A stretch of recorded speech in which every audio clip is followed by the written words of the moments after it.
کیا یہ درست ہے کہ سیدہ زہرا کی مظلومیت سے متعلق روایات 4 صدی ہجری میں ظاہر ہوئی اور ان کا ذکر صرف فارسی علماء جیسے کلینی وغیرہ نے کیا؟ لہٰذا اس کا مطلب یہ ہے کہ سیدہ زہرا کی مظلومیت ایک فارسی سازش ہے کیونکہ اس کا ذکر صرف فارسیوں نے کیا ہے۔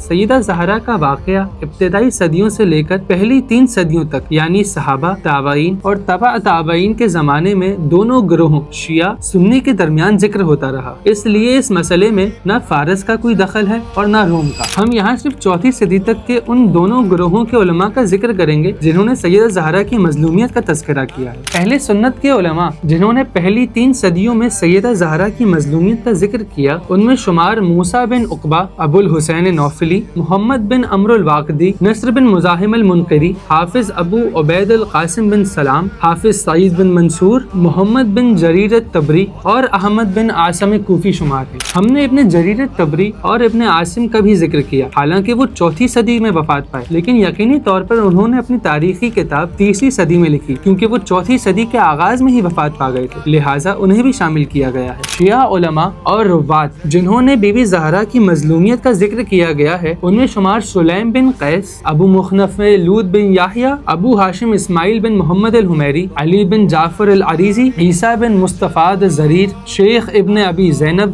شیخ فرات بن ابراہیم کوفی، شاعر اہل بیت دیق الجن عبد السلام بن رغبان برقی اور فضل بن شازان موجود ہیں۔ یہ تمام وہ بزرگ علماء اور مورخین ہیں جنہوں نے ابتدائی صدیوں میں سیدہ زہرا سلام اللہ علیہا کی مظلومیت کا ذکر کیا، جو اس بات کا واضح ثبوت ہے کہ یہ مظلومیت تاریخ میں ابتدا ہی سے معروف رہی ہے۔